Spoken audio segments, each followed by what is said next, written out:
Agar-agar ou bien gélatine, lequel de ces deux gélifiants utiliser, leurs avantages et leurs inconvénients, c'est ce qu'on va voir tout de suite dans cette vidéo.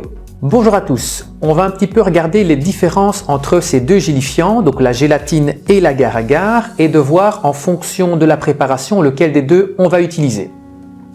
Il faut savoir tout d'abord que la gélatine, vous pouvez la trouver de deux façons différentes. Vous pouvez la trouver en feuille, c'est le plus courant, et vous pouvez également la trouver en poudre. La poudre, il suffit également de la réhydrater comme c'est le cas pour la gélatine.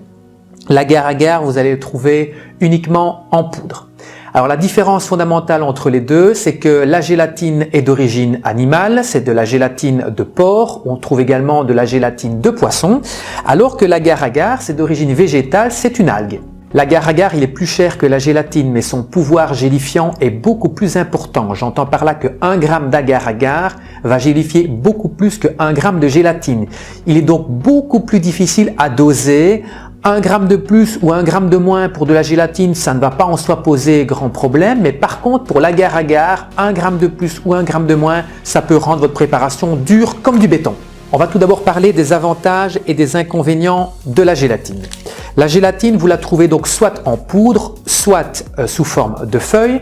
Dans les deux cas, vous devrez la réhydrater dans de l'eau froide avant de pouvoir l'utiliser. La gélatine, une fois réhydratée, vous allez la placer directement dans la préparation chaude.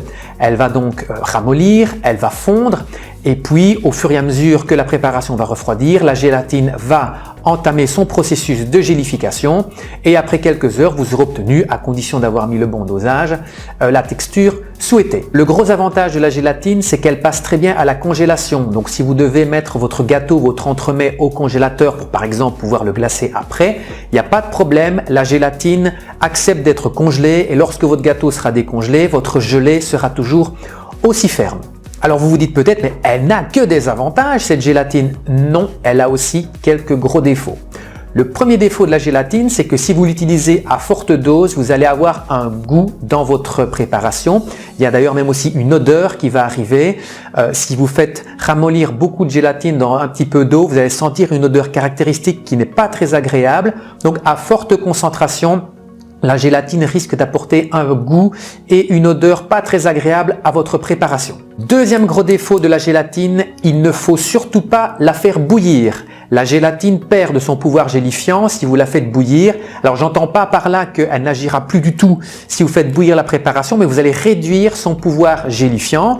Il est donc conseillé, si la préparation doit bouillir, de d'abord la faire bouillir et puis alors vous mettez la gélatine dans la préparation encore chaude, mais légèrement refroidie si vous voulez que la gélatine agisse convenablement. Troisième gros défaut de la gélatine, c'est qu'elle perd de son pouvoir gélifiant en milieu acide. Là, c'est une question de pH de la préparation. Donc, si vous voulez par exemple faire une gelée de citron, vous devrez mettre plus de gélatine que prévu puisque la gélatine va perdre de son pouvoir gélifiant. Passons maintenant à l'agar-agar. Alors je ne sais pas si c'est une qualité ou un défaut de l'agar-agar, mais il a un pouvoir gélifiant beaucoup plus important que la gélatine.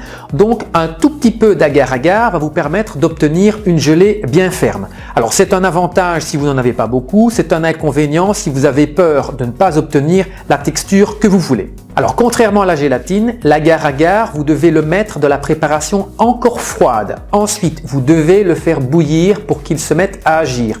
Donc si vous ne devez pas faire bouillir votre préparation, n'utilisez absolument pas l'agar-agar.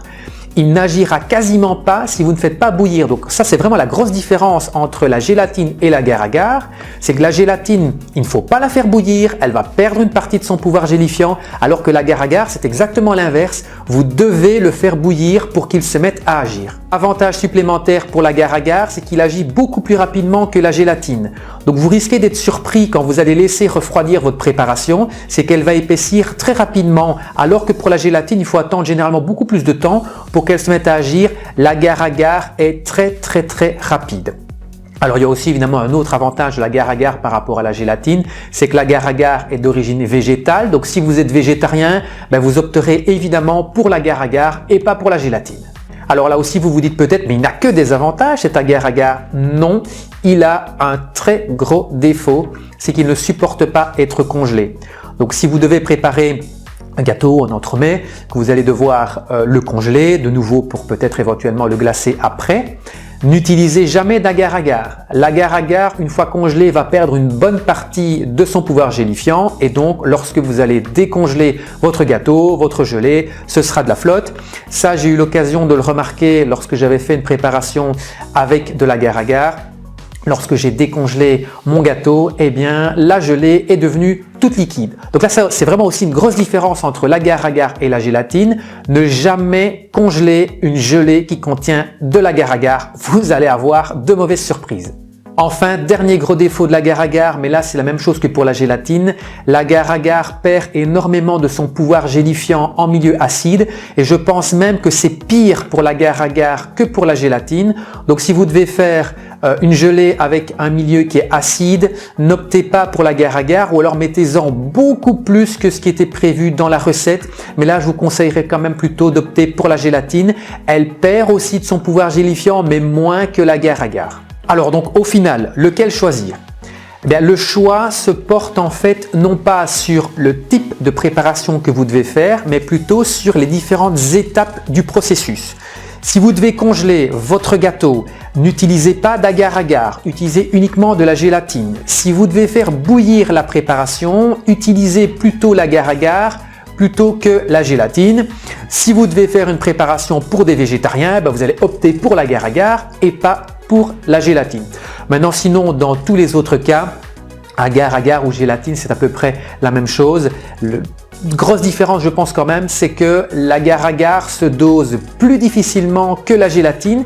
Et puis aussi, dans la plupart des recettes que vous allez trouver dans les livres, c'est certainement la gélatine qui sera le plus utilisée. Donc, si vous voulez essayer de trouver une correspondance entre la gélatine et l'agar-agar, généralement, il est indiqué au dos de la boîte d'agar-agar à quoi ça correspond par rapport à la gélatine. Je suppose que c'est plus ou moins la même chose pour toutes les marques. Et bien voilà, cette vidéo est terminée. J'espère qu'elle aura répondu à toutes vos interrogations. Si vous avez aimé, n'oubliez pas de lâcher un petit pouce bleu, à commenter et à vous abonner sur les chaînes Facebook, YouTube et Instagram.